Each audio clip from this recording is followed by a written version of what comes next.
Have you seen the Statue of Liberty? It is one of the most enduring symbols of the United States of America.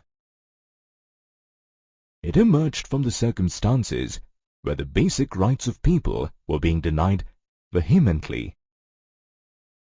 This makes the Statue of Liberty a perfect symbol of freedom. The concepts of liberty, equality, and fraternity were touchstones of the French Revolution. This is a famous piece called Universal Democratic and Social Republic by French artist Frédéric Seurat. He had visualized a utopian world made up of democratic and social republics. Now, a utopian vision is the vision of a perfect society that is so ideal that it is unlikely to actually exist. If you look carefully, Seurat shows people from different countries and all walks of life marching towards the Statue of Liberty, each of them wearing their national costume and carrying revolutionary flags. The countries leading the procession are the United States and Switzerland. They are followed by the French people, carrying the revolutionary tricolour. France has just reached the Statue of Liberty. By this time, the revolution had taken place in France. France is followed by the German people with their flag. Other countries of Europe, such as Sicily, Lombardy, Poland, England, Ireland, Hungary, and Russia are behind Germany. The rubble in the foreground signifies the end of absolutist institutions and monarchy. Absolutism can be defined as a government or a system of rule with a lot of uncontrolled power. It also refers to an oppressive monarchical government. Another remarkable part of this print is the angels, saints and Christ, who are looking at these groups of people. It seems that they are showering their blessings on them. Seurat has used Christ and the angels to emphasize the fraternity among the nations of the world.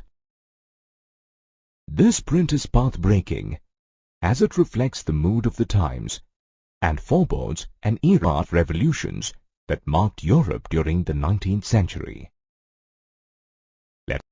During the 19th century, Europe was undergoing a phase of transition. The long-oppressed peasantry had begun to question the landed aristocracy and the feudal system.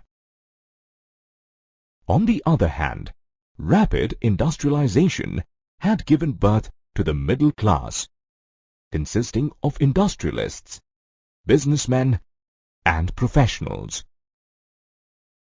In the wake of these changes, the educated, liberal-minded middle class wanted to overthrow the absolutist rulers.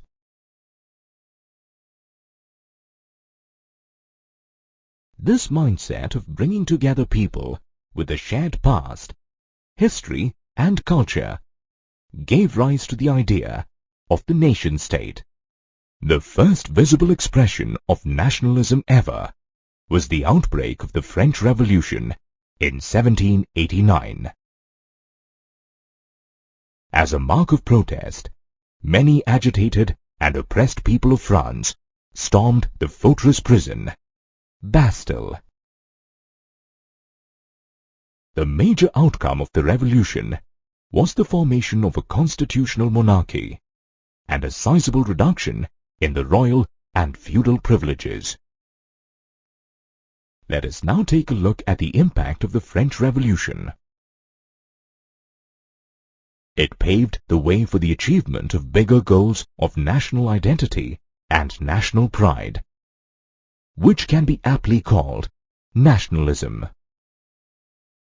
The revolutionaries referred to France as La Patrie, or the fatherland, where all citizens, known as les citoyens, enjoyed equal rights under the Constitution. Some major steps were taken by the revolutionaries to establish a feeling of nationhood and a collective French identity. To commemorate this significant historical event, a new design for the French national flag was adopted. The new design represented the pride and honor of belonging to a free nation. To invoke nationalism, several hymns and songs were composed, and oaths were taken. The martyrs of the French Revolution were commemorated. French was adopted as the common language of France, and the use of regional dialects was discouraged.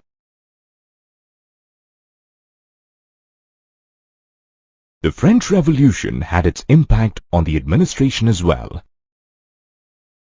A body of active citizens, or the citizens who were allowed to vote because they paid taxes, elected the Estates General and renamed it the National Assembly.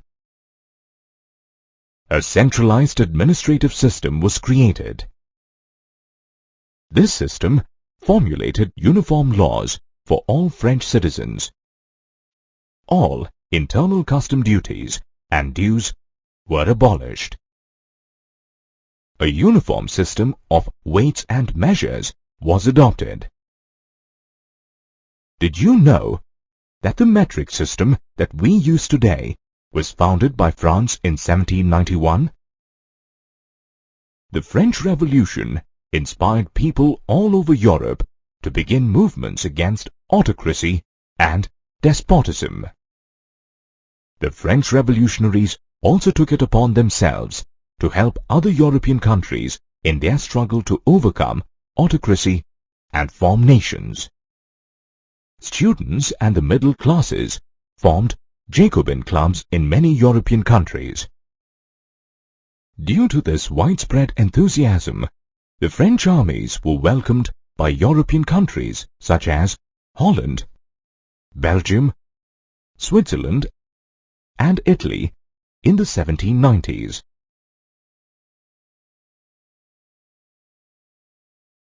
The era after the French Revolution saw the emergence of a famous historic personality, a warrior known as Napoleon Bonaparte. Napoleon was a man of great conviction. He is well known for his imperialistic motives and conquests in Europe. Napoleon observed the chaotic situation after the French Revolution and exploited it to the maximum to achieve his imperialistic aspirations. Democracy received a setback during his time, as he returned to monarchy. On the flip side, he introduced several effective administrative changes. The Civil Code of 1804, introduced by Napoleon, is also known as the Napoleonic Code. It is famous for the administrative changes brought about by Napoleon. As per this code, Napoleon abolished the privileges enjoyed by the noblemen and clergy on the basis of birth. He brought in equality before law and secured the right to property, much to the relief of the general gentry. The Napoleonic Code was carried to other countries of Europe that were brought under French control, such as the Dutch Republic, Switzerland, Italy, and Germany. The feudal system was abolished, and the peasants were freed from serfdom and the payment of dues to the manor owner. In the towns, Napoleon removed guild restrictions and improved the transport and communication systems. The businessmen and small producers of goods felt that uniform laws, standardized weights, and a common national currency could facilitate free trade across Europe. The people of the countries under the French rule soon realized that the changes in the administrative arena were just an eyewash. They had virtually lost their political freedom that had been attained after a lot of effort. Higher taxes forced enrollment of people into the French army, and censorship overshadowed the positive administrative changes brought about by Napoleon and led to his downfall. During the mid-18th century, the European countries were not as we know them today. Europe was divided into several small kingdoms and principalities. The concept of nation-states did not exist at all. Some of the prominent empires in Europe were the autocratic Ottoman Empire that ruled over Eastern and Central Europe and Greece, and the Habsburg Empire that ruled over Austria, Hungary. Due to the cultural differences amongst the European people, there was no political unity and no clear concept of a nation. However, the difference in cultural background and the desire to use the ideas of the French Revolution led people towards a common goal, nationalism. During the 19th century, the landed aristocracy was a small but influential class in Europe. This class dominated the social as well as political spheres and was desperately trying to regain its position. Members of this class all over Europe were connected to each other because of their similar way of life and intermarriages. They owned large estates in the countryside and town houses. French was a common language spoken by them for diplomacy and high society. Interestingly though, the majority of the European population was made up of peasants and serfs. In Western Europe, most of the land was tilled by tenants and small owners, while in Central and Eastern Europe, estates were cultivated by serfs. With the advent of industrialization in the late 18th and 19th centuries, new social groups came into existence. These were the working class population and the middle class. Both these groups depended on market production for their livelihood. The middle class had a free-thinking liberal mindset. The ideas of nationalism led them towards a far-fetched aim to bridge the gap between aristocracy and other classes. They hoped to end the autocratic rule and wanted to form a national government of the people. The educated middle class of Europe was deeply influenced with the notion of liberty from the French Revolution. As a result, the concept of liberalism was born. The word liberalism traces its roots to the Latin word liber, meaning free. The middle class believed in the need for freedom and equality of all individuals before law. On the political front, liberalism referred to government by consent. The liberals also stressed that private property should not be violated. Although liberalism popularized the idea of a people's government, the right to vote or suffrage was not extended to all citizens. On the economic front, liberalism implied freedom of markets and free movement of goods and capital. The Napoleonic Code had tried to facilitate it. However, this code was not practiced in totality. Let's see why. During the 19th century, freedom of movement of goods and capital became a strong demand of the emerging middle class. The Napoleonic Code though revolutionary for its time, was unable to address the growing needs of the industrialists. To complicate matters, each region had its own system of weights and measures. These situations posed encumbrances for economic growth and exchange. The middle class argued for the creation of a unified economic territory to facilitate unhindered movement of goods, people, and capital. In 1834, a customs union, or Zollverein, was formed at the initiative of Prussia and joined by most of the German states. This union eliminated tariff barriers and reduced the number of currencies from over 30 to 2. Apart from this, a railway network was initiated, which enhanced mobility and communication between the economies. All these changes helped in the growth of nationalist sentiments. You have read earlier that during the 19th century, the upcoming middle class had tasted the ideas of liberalism. Liberalism was used by them as a tool to end aristocracy and clerical privileges.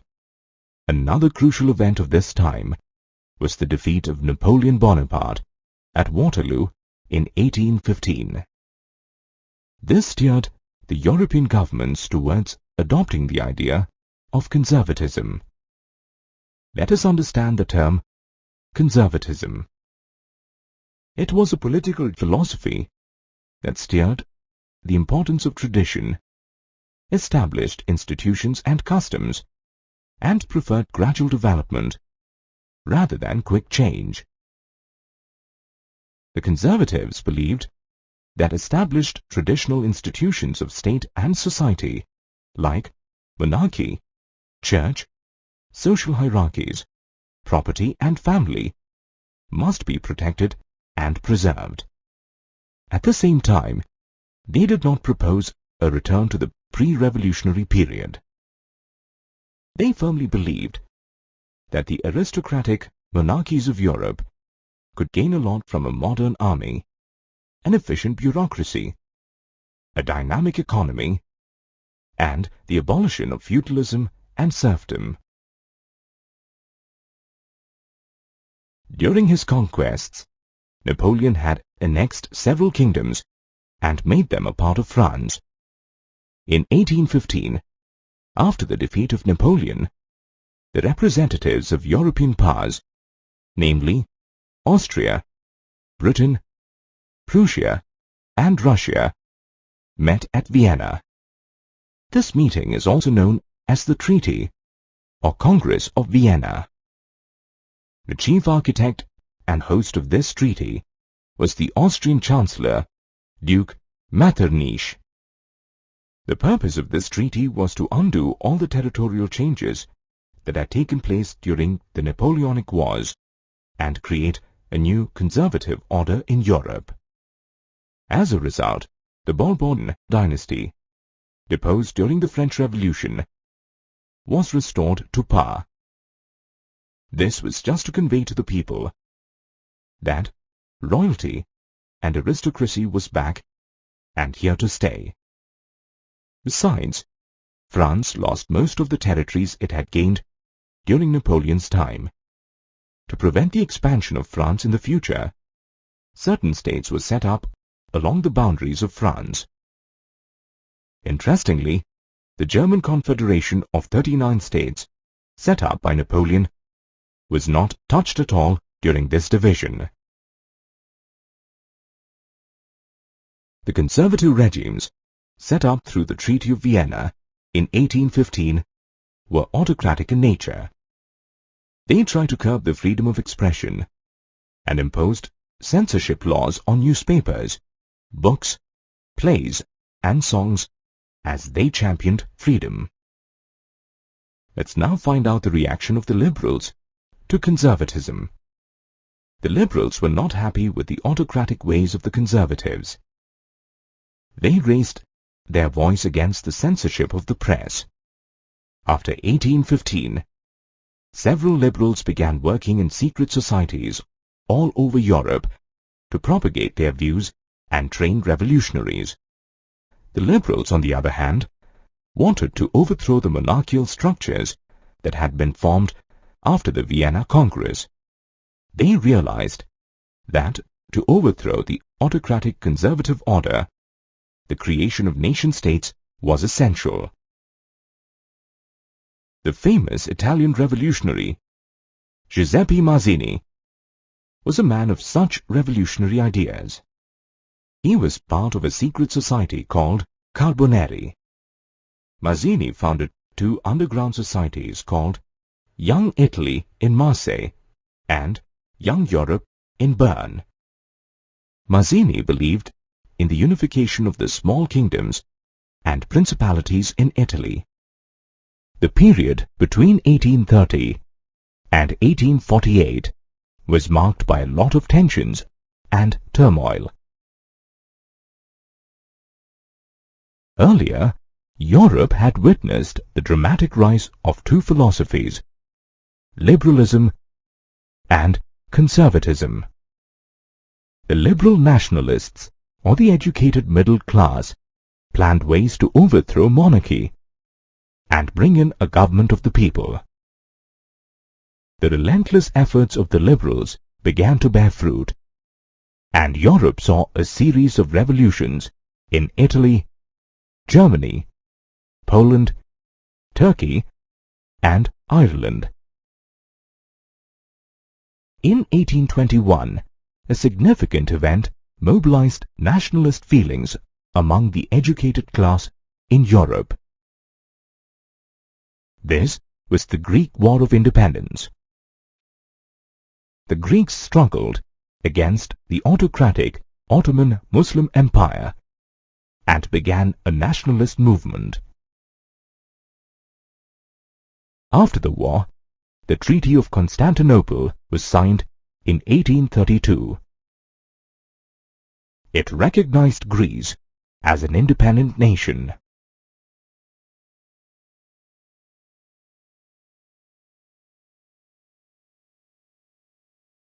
In 1830, the Bourbon dynasty, restored in 1815 during the Conservatives' reaction, was overthrown by liberal revolutionaries.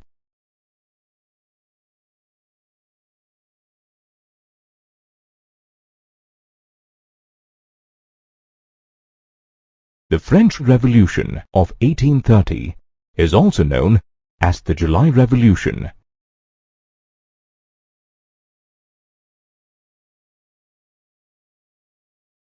Inspired by the French or July Revolution, Belgium broke away from the United Kingdom of the Netherlands.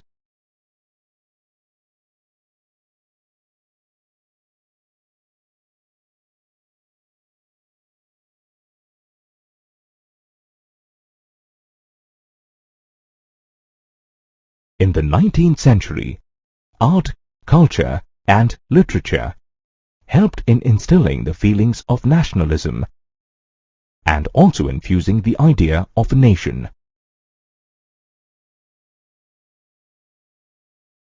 During this time, artists, poets and writers made efforts to create a sense of a shared collective heritage, a common cultural past, as the basis of a nation. Writers, poets, painters and musicians of the Romantic era stressed on individualism, nationalism, feeling, imagination, and emotion as opposed to reason and science. Romanticism can be defined as an artistic, literary, and intellectual movement that originated in this turbulent phase of political upheaval.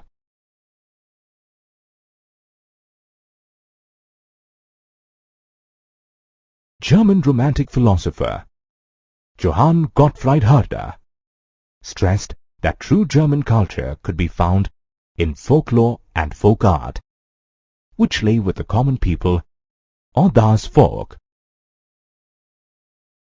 Another example is the Grimm brothers' fairy tales. Jacob and Wilhelm Grimm were born in Germany. The Grimm brothers believed that collecting German folk tales and popularizing German was a way of reinforcing the German identity. The revival of popular folk art forms and language helped people to identify with the cause of nationalism.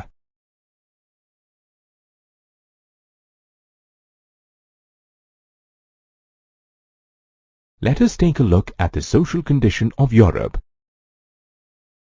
The years after 1830 were marked by a lot of anarchy and chaos. During this time, Europe witnessed the worst period ever of hunger and hardship.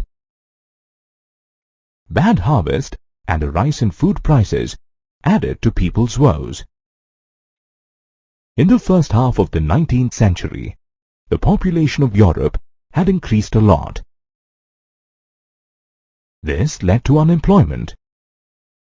Many people migrated from the rural areas to the growing slums in the cities. On the other hand, due to the growth of industrialization in England, small producers in towns faced stiff competition from cheap machine-made goods. An important event of this time was the revolt of the Silesian weavers against their contractors in 1845.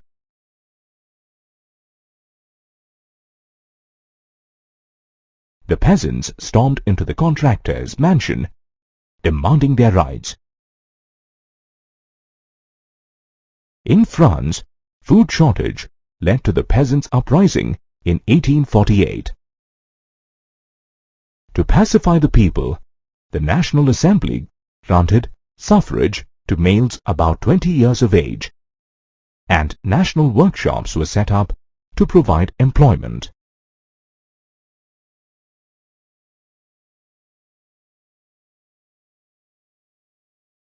The history of Europe between 1830 and 1848 is lined with many revolts and uprisings.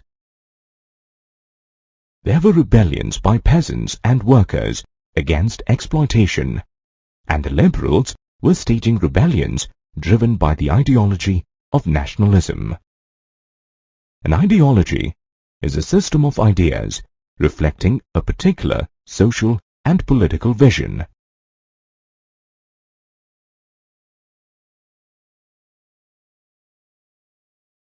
Let's understand how the liberal middle class gave shape to the revolutions. Inspired by France, in Germany, Italy, Poland, and the Austro-Hungarian Empire, men and women of the liberal middle class began demanding a constitution and national unification. In Germany, many political associations made up of the middle class and the working class came together in Frankfurt to vote for an all-German National Assembly. On the 18th of May, 1948, the Frankfurt Parliament was convened in the Church of St. Paul. The middle class dominated the Parliament and did not accept the demands of artisans and peasants, and so eventually lost their support. As a result, the army had to intervene to settle the dispute, and the assembly itself was dissolved. Though the conservatives managed to suppress liberal movements, they could not establish the old order. After 1848, the autocratic monarchies of Central and Eastern Europe realized that they had to coexist with liberal nationalist revolutionaries. After all, that was the only way of arriving at a peaceful situation conducive for development. This was just the beginning. More changes were waiting to come in the future.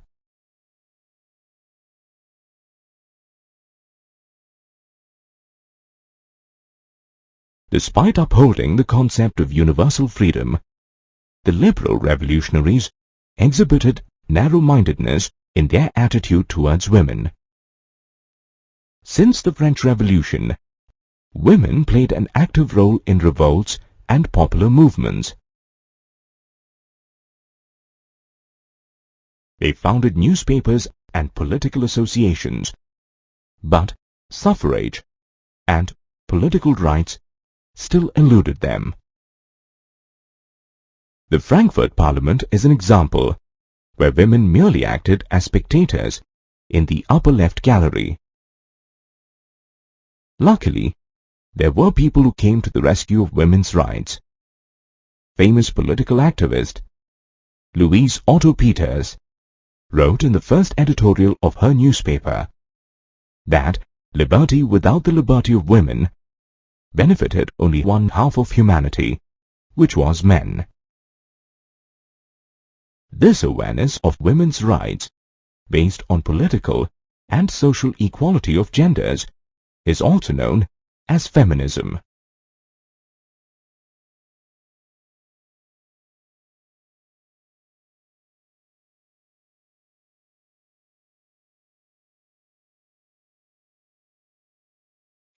Early revolutions in Europe upheld the ideas of democracy and liberal nationalism.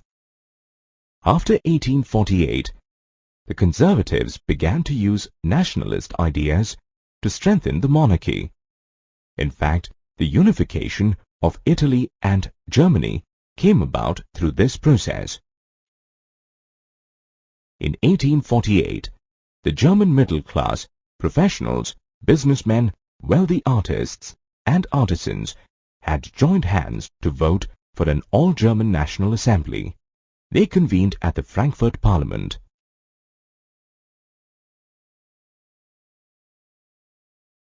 The members of the Parliament offered the crown to Frederick Wilhelm IV, King of Prussia, who rejected it as he did not want subjugation to the Parliament.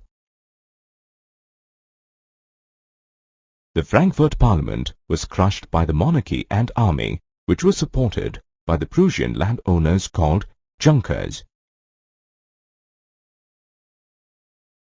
After the Frankfurt Parliament, Prussia became the leader of German unification. The man who played a crucial role in the unification was the Chief Minister of Prussia, Otto von Bismarck. Bismarck was supported by the bureaucracy and the army. To achieve German unification, 3 wars were fought over a period of 7 years, between 1864 and 1870.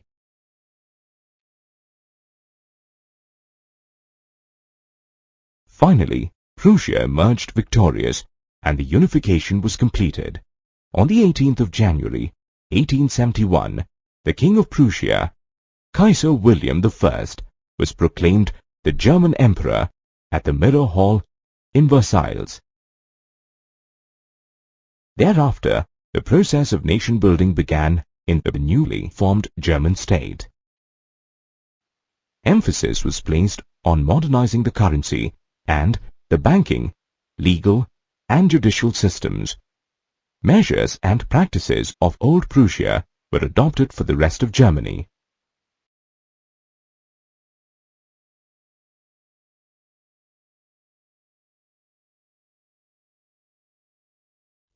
Italy had a long history of political fragmentation too.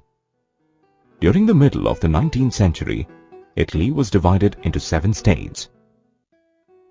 Northern Italy was ruled by the Austrian part of the Habsburg Empire. Central Italy was ruled by the Pope, while the southern part and Parma came under the Bourbon kings of Spain. Only one state, Sardinia-Piedmont, was ruled by an Italian princely house. There were a few key people who shaped the revolution and unification in Italy. Mazzini was the leader of the Republican Party. He had formed secret societies like Young Italy to regenerate Italy by education. However, the rebellion staged by the revolutionaries. Thereafter, the responsibility of unifying Italy came to Victor Emmanuel II, King of Sardinia, Piedmont. The Chief Minister of Piedmont, Count Camillo di Cavour, helped the king in forming an alliance with France, and they defeated the Austrian forces in 1859. Another person who played an important role was Giuseppe Garibaldi. He joined the war along with his armed volunteers called the Red Shirts. In 1860, Garibaldi and his troops drove out the Spanish rulers. In 1861, Victor Emmanuel II was announced King of United Italy.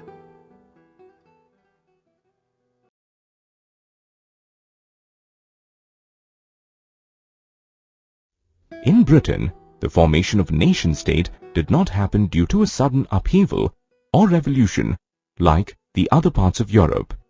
Rather, it was the result of a long drawn-out process.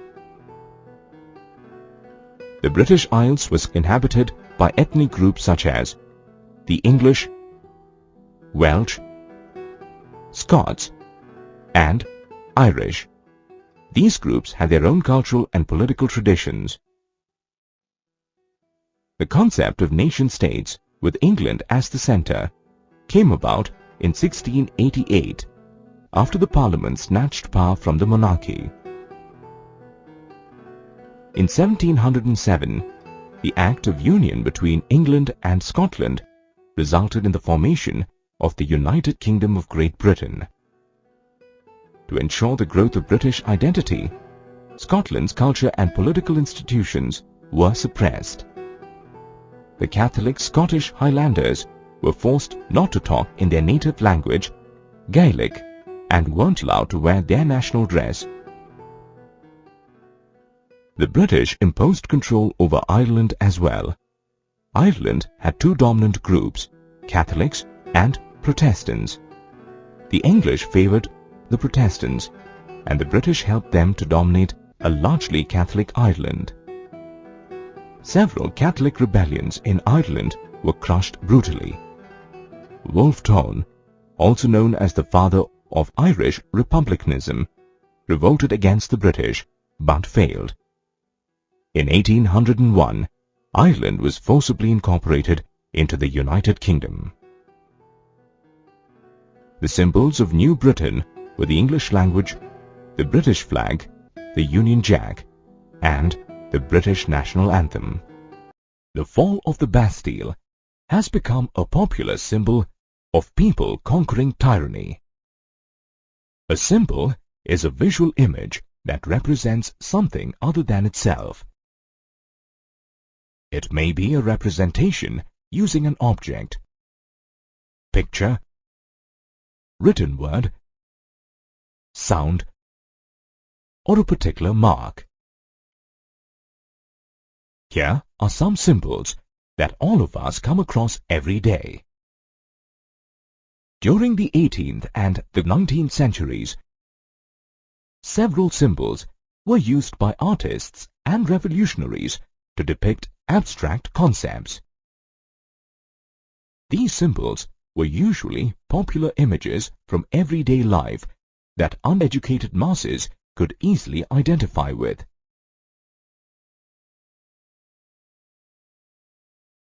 Despite upholding the concept of universal freedom, the liberal revolutionaries exhibited narrow-mindedness in their attitude towards women. Since the French Revolution, women played an active role in revolts and popular movements. They founded newspapers and political associations, but suffrage and political rights still eluded them. The Frankfurt Parliament is an example where women merely acted as spectators in the upper left gallery. Luckily, there were people who came to the rescue of women's rights. Famous political activist Louise Otto Peters wrote in the first editorial of her newspaper that liberty without the liberty of women benefited only one half of humanity, which was men. This awareness of women's rights, based on political and social equality of genders, is also known as feminism. If we recollect, after 1871, there was a significant change in the concept of nationalism in Europe. It no longer embodied the liberal nationalist ideas of the past. Nationalist groups in Europe still upheld the ideals of liberty, equality, and fraternity. However, they had become increasingly incompatible with each other and were constantly in conflict. This was a favorable situation for major European powers, namely Russia, Germany, England, and Austro-Hungary. They began taking advantage of nationalism in Europe to materialize their aims for imperialism. Let's understand the meaning of imperialism. It refers to the policy of extending the rule and the authority of an empire or nation over foreign countries, or of acquiring and holding colonies and dependencies.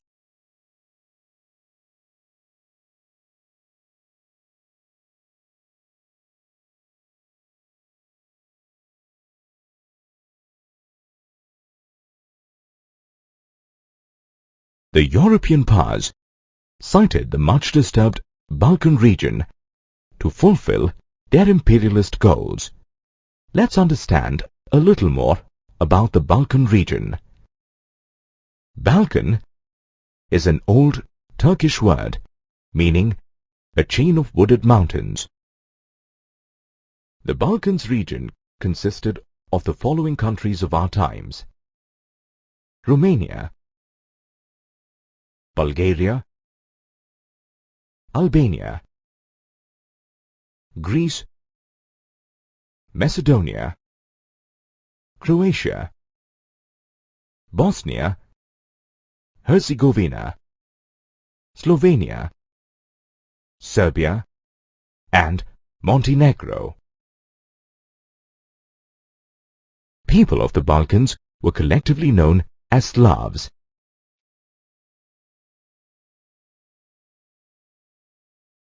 The spread of romantic nationalism and the downfall of the Ottoman Empire had made the Balkans Peninsula very tense and volatile.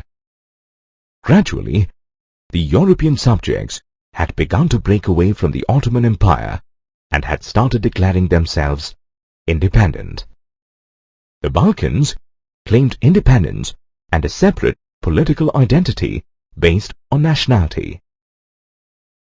Intensifying the tension further was the rivalry between the European powers over trade, colonies, and naval and military strength. To fulfill these aims, Russia, Germany, England, and Austro-Hungary wanted to extend their control over the disturbed Balkan region. Their rivalry caused many wars and culminated in the First World War. Nationalism, aligned with imperialism, led Europe to disaster in 1914. Later, the countries colonized by the European powers in the 19th century began to overthrow their imperial rule. Many countries struggled for the formation of nation-states, and each country was inspired by a sense of collective national unity. Though every country developed its own specific nationalism, there was one thing in common: the idea of organizing societies as nation-states.